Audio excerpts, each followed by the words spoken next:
I'm very sure that a number of institutions might be having some of them, and I'm not very sure that most of the institutions have all these documents. The other thing that Vocational probably would say is that once we have these documents, we have various departments within an institution. So these documents will apply to some department. For example, if you look at science, technology, and innovation, there is a committee which is dealing with innovations in a TVET institution. Then once we look at, for example, the Procurement Act, there is a procurement department in every TVET institution. Once we look at the Public Finance Management Act of 2012, that one goes directly to the finance officer in that particular TVET institution.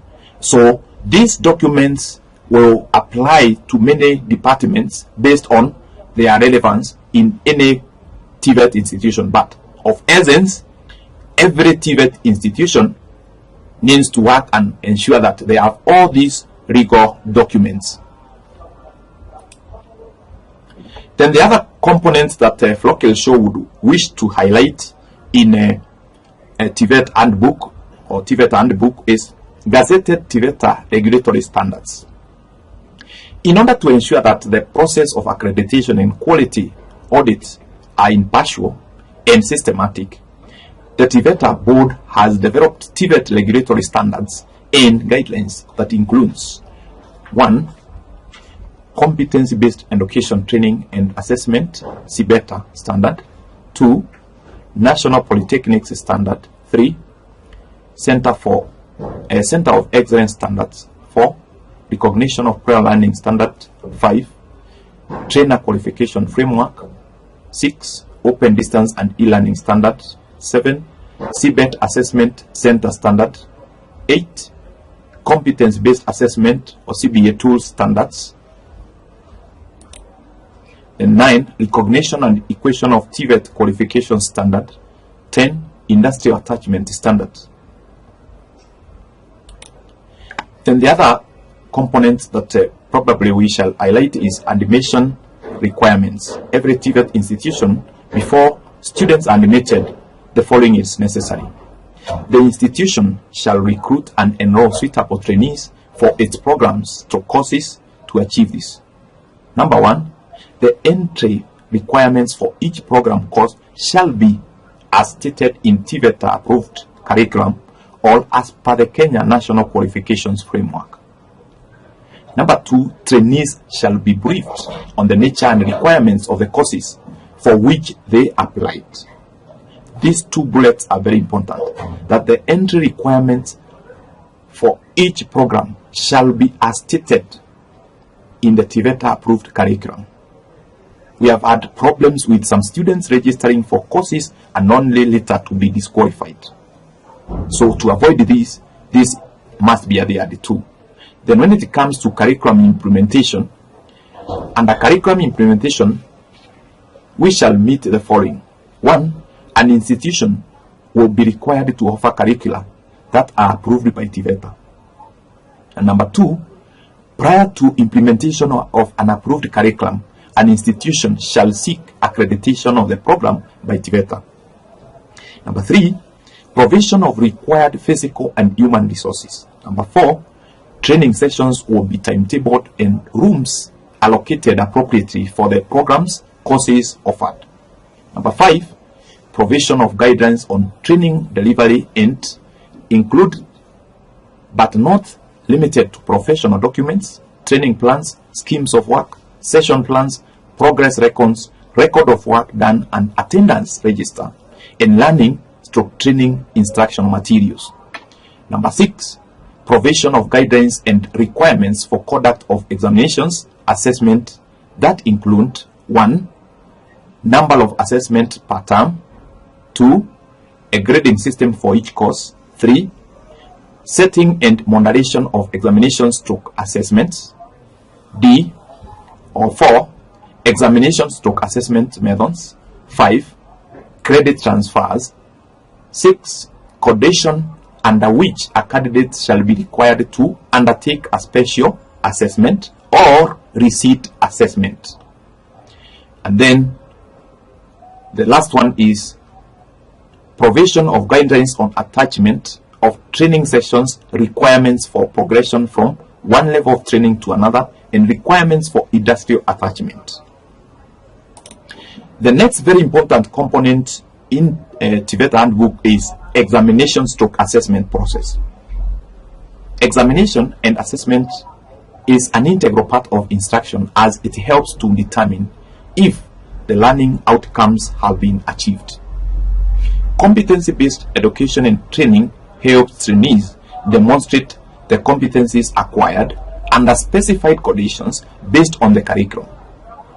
The requirements of the examination/assessment process are as follows. Number 1, development and implementation of an examination assessment policy. Number 2, establishment and implementation of a systematic mechanism for preparation, moderation, and conduct of examinations/assessment.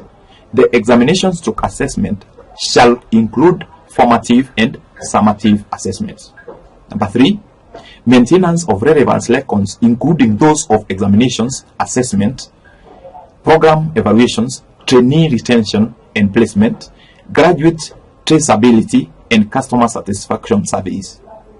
Number 4, provision of appropriate feedback to trainees on their performance and progress. Number 5, adherence to requirements of relevant awarding bodies in terms of examination security, administration, and certification. In other words, we have some courses which are offered and they are regulated by some bodies. For example, Pharmacy and Poisons Board, Engineering Board, and so on. So the assessment should adhere to the requirements of those bodies. And then 6, performance of trainees during industrial attachment shall be graded and be part of the certification. Then finally, the last component as per our presentation, which we are going to highlight, is training staff. So under the component of training staff, these include trainers and technicians who are directly involved in the implementation of curriculum. They guide the trainees through the learning experiences with use of appropriate resources so that the desired competencies can be developed. Training staff shall meet the following requirements.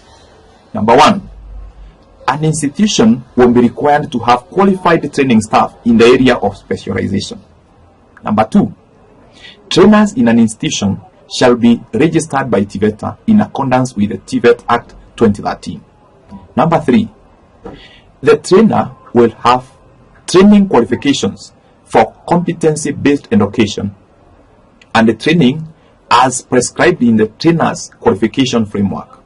Number 5, persons recruited as training staff will possess minimum qualifications that are higher than the level of programs they are expected to train in the same field. The trainer will be required to renew their training license after every 3 years with evidence of continuous professional development, or CPD, as required by Tveta. Number 5, persons offering training through open distance and electronic learning, ODL, shall possess appropriate technical skills for training delivery through ODL. Number 6, a TVET institution will maintain adequate training staff for each program of study. The normal training establishment shall be determined by the training load per week per trainer. In order to ensure effective and efficient training of the practical related programs, no training staff will handle more than 25 trainees at a time. Number 8, in order to ensure effective and efficient training of theory-based programs, no training staff will handle more than 30 trainees at a time. Number 9, the appraisal procedure for training staff shall incorporate regular classroom observation. And number 10, training staff shall be supported in their continuing professional development and enabled to develop further pedagogic techniques to enhance the learning of trainees. Areas of training will include but not limited to: A, current trends in the discipline; B, latest technologies of training and learning; And what we mean current trends, in this case, we are referring to emerging technologies. For example, we have the emerging of use of immersive technologies for training. For example, artificial intelligence, augmented reality, virtual reality, and many others. And then finally, 11, we have persons recruited as technicians shall possess appropriate qualifications in the specific technical fields. For the purpose of making sure that Vocational has presented at least some basis of what is contained in the TVET Handbook, we choose now to stop our case here. And that does not mean that we have evaluated what is required. This is just but part of what is in the TVET Handbook, which is supposed to be read, understood by every institution, from the management to trainers. Thank you so much for listening to Vocational. We shall continue informing and sharing. We are not a monopoly of knowledge, and of course I will repeat by saying that I am not speaking on behalf of Tveta. So this is information that we are producing or informing the TVET fraternity as per the way it is stipulated in the TVET Handbook. So thank you so much. Continue subscribe to our channel for more details, like our videos and comment. Thank you so much.